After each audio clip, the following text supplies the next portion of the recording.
Hello and welcome to another auction purchase walk around with Pacific Coast Auto. My name is Derek Weldon and today we'll be looking at a Honda NSX NA1. This one is a 25-year-old model and now is going to be sent to the USA. It's surprising that these vehicles have been around for 25 years now because the vehicle itself is quite a bit more modern than even a lot of modern vehicles that are out there. This is a very special vehicle for us to be checking because this is my first time to sell one of these NSXs because they hold their value extremely well. This is the early model with the 3-liter V6 engine, and what's cool about the NSX is that it doesn't really use that exotic of an engine, and yet when you drive it, it's pretty fantastic. I made a video on my personal channel, there's a link in the description to my personal channel, about my experience driving an NSX, and it is one of the best cars that's out there, and it is a supercar that you could actually use full-time for the street. So the engine of this one started up no problem at all. Now I will say this is an automatic transmission version, which for a car like this is a little bit strange, but because of the specialness of this car, how cool it feels to drive and the attention that you get from people when you're driving it, and just the look, steering feel, automatic transmission might be a good choice. Of course, 5-speed would be nicer, but automatic transmission is still pretty good. Let's lower the hood here. Now this clip is broken, and so that just sits on top of the engine. Okay, some people will remove this board to show you what the engine looks like underneath. Get a snazzy valve cover. Just close that. Okay, we're going to take a look at the auction sheet. Now, I actually reported on this car last week, and unfortunately it was raining that day. So we're doing the walk around today because we didn't have time that day in order to do the walk around. And so I don't actually have the clipboard with the auction sheet on it, and so we're going to go off of my phone here. Let's go into the passenger seat so that we don't have really bad contrast, and we'll see what the auction sheet here says. So 1991 NSX base grade. This is in grade R because it's been in an accident. It's got interior and exterior grade C, and so this one mileage 108 to 293 is what it shows on the odometer. It's got a little star here that says that they can't guarantee the mileage because the gauges might have been changed. And the reason why they wrote that is because if you take a look at the gauges here, there's a carbon fiber insert on it. Now looking at it closer, it doesn't look like an aftermarket gauge because the faces are exactly the same. And so I think that those are the actual mileage. And looking at the wear on the car, it looks pretty accurate to be about 108,293. Okay, so let's see what else we got here. No sales points. Report says aftermarket steering wheel, so there's no airbag, and it actually is kind of an ugly aftermarket steering wheel. It's made by Momo, and so, you know, that's a good company, but I'm not a big fan of flat bottom steering wheels. I find them trendy and out of place on a street car. Aftermarket exhaust, which actually is titanium tip and sounds awesome.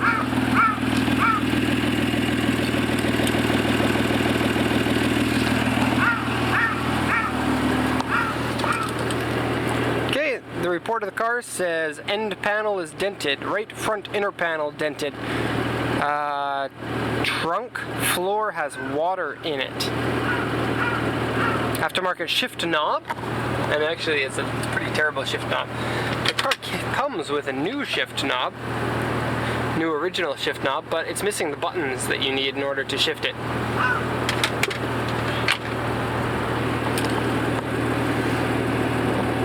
Okay, door handle paint fade and 1 part paint peeling, seat wrinkles, trunk hood damper doesn't work, headliner is coming down or saggy, small scratches, small dents, battery needs to be replaced. Actually, I don't think the battery needs to be replaced. It's been sitting now for a week and it started up without a problem, and so that's kind of weird that they would write that.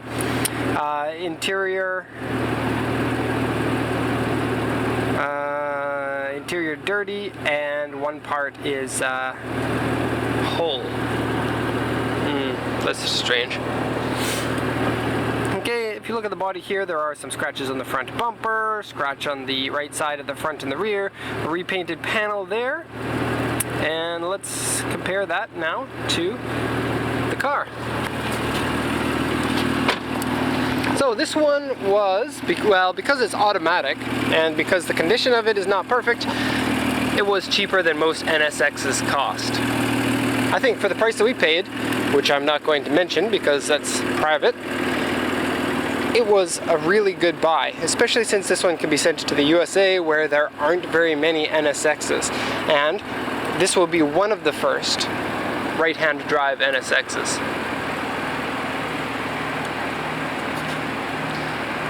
Now, looking at the videos and pictures of this car doesn't really tell you very much about it. Canada, where I'm from, we don't really have a lot of these NSXs, even though they were for sale there. And because of that, I never got to see one in person until I moved here to Japan. And I was able to see one within my first week of being here. And the first thing that you notice is how extremely low it is. It's very low to the ground, very long and wide.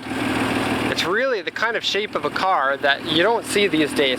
Even with modern Ferraris, they look a lot bigger. It's really cool to see that back wheels are 16s, front wheels are 15s. And you think 15-inch wheels on basically a supercar, kind of a weird thing. But the one that I drove had the stock suspension and stock wheels on it, and boy did it ever handle very well. It's really neat to look at the wheels here and see how the brakes just barely fit inside. You've got about 2 millimeters of room in all directions for the brakes. You see a lot of people putting aftermarket wheels on this car. I think aftermarket wheels might change the handling dynamics of it, but they certainly make the car look better. Okay, so let's take a look at damage on this one. The auction sheet said A3 on the front bumper in a number of places, and yes, the front bumper is pretty damaged. There's scratches here, there's some paint damage here, a large scratch here, paint damage there, and the entire panel is a little bit sun faded.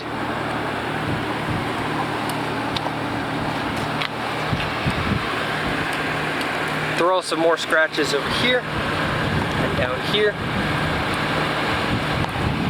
And the car itself is quite dirty. Okay, there are large scratches on the right side here. This one here was an A3.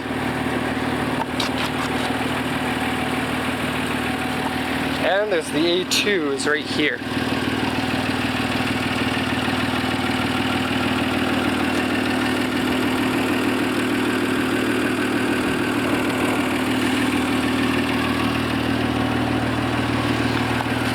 The repainted door is on this side. It actually is a pretty high quality paint job, but I will mention that there seems to be some scratches from what look like a car wash on the side of the car. You can't see them all the time, and I do have better pictures of them and videos that go along with the report. Actually, in this sun I can't even see them. But depending on how the light shines, there is scratches in the paint. You may be able to buff that out, you may not. It kind of looks like the scratches are in the clear coat, but possibly underneath the clear coat too, like there's some sort of degradation in the paint. So really have a professional look at that, because they'll know much better than I do. Okay, I'll take a look at the trunk now. The trunk latch doesn't work, so you can open it anytime that you want. The liner inside is coming apart, and it kind of looks like the liner is in the way of the latch, but I did fold it down and tried it, and that didn't make it any better. The inside of the trunk smells like sitting water. You can see some water in there. Underneath here there's a little bit. It's not as bad as what you would expect from the auction sheet mentioning that.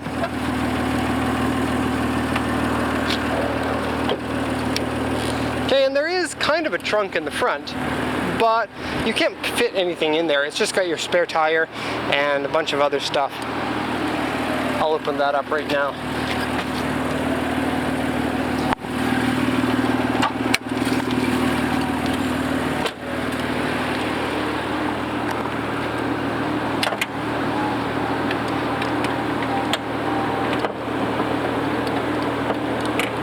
perhaps I'll attempt to open it. I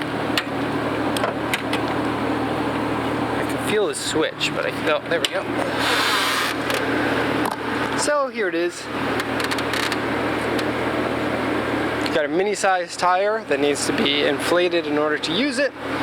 You got your radiator up in the front here, and aftermarket HID kit, because HIDs are not standard on these cars. Cool to see the pop-up headlights.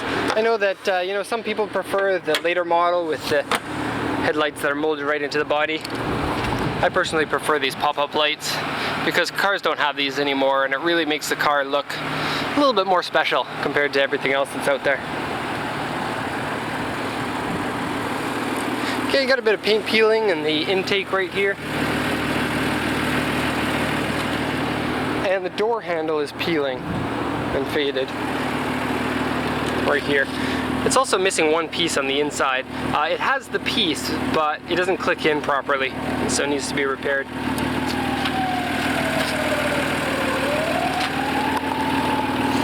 Okay, because I'm a nice guy, I'm going to show you some exhaust rev action. Put this here.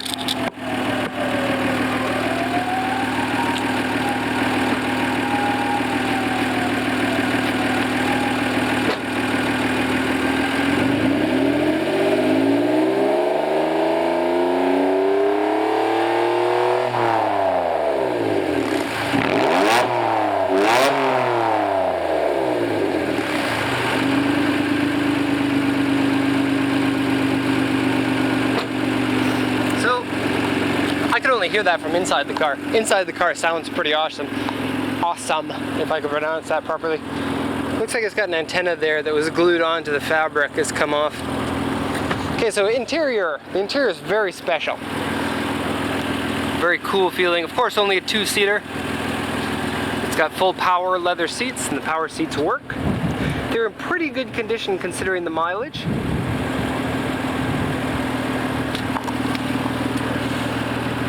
Piece of plastic that protects these is still on there. It's curling up a little bit, but it's still on there. So power seats are dual function. Now you would think that you want power seats to have more functions than just this, especially one that goes up and down here. But having driven the car, I know everyone's not the same size as me, but these seats never feel out of adjustment to me. You get the very straight leg style, which I really prefer because a lot of cars in the 80s had that style. Nowadays, a lot of cars have the seats up a lot higher, so you have a bigger bend in your knees. I don't like that so much, to be honest. Momo steering wheel. Here's the gauge panel again. Now the headliner said it's saggy, but you wouldn't notice it just by looking at it. These pads are soft little bits for when you bump your head because you don't get an awful lot of headroom in here. I'm 5'10" and I've got plenty of headroom, but if you're bigger than me, especially rounder around the waist, you will sit up higher in the car. Inside feels spacious. The dashboard's very far away from you in the regular driving position here. You can only touch the window at the top. Buttons here don't work. Oh, that's weird. So the lights work, the buttons don't work. Oh, there we go. You just can't have it in the off position. That's strange. Okay, power windows work. You got cool little vents here that look neat. One here. Got a couple of vents. This navigation system, it seems like that's for perhaps the later model. I didn't think that the first generation could come with the navigation, but I could be wrong about that. Climate control AC here. Honda Bose audio. Japanese radio. Shift, you have to push this down a lot. Look at my thumb just go right in there. The shifting works fine. You get a cool little bell for the reverse. Fog lights. Antenna. Ah, that's interesting. You can put the antenna halfway up only if you want. Kind of strange. Random stuff. Speaker here in the back, plus door speakers.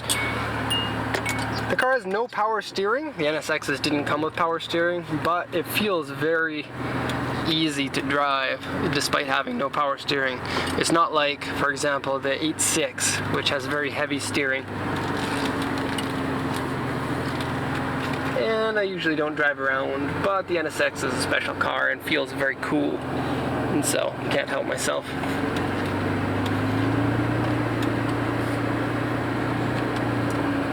I'd really like to try driving the automatic on the open road.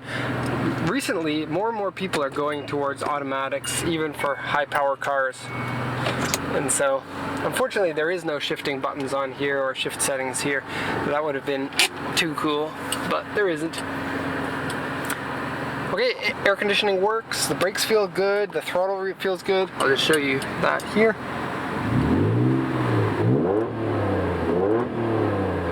And when I was revving it outside of the car, we went up to about 5,500. It revs all the way to 75. And it'll rev 75 all day long because Honda engines are really good with high RPM. And the one that I drove was a rental car, and it had 170,000 kilometers on it. And it still was revving super happy and feeling really tight. And I didn't mention it, but the entire body and the chassis of this car is made out of aluminum. And so fairly lightweight, but also extremely stiff. Okay, so that's going to be the video, walk around of the NSX here. Very cool to get to buy one of these, to send it to the USA. Really love the NSX, whether it's manual or automatic. Just love the car so much. The looks of it, the feel of it, everything. So thanks a lot for watching and have a good day.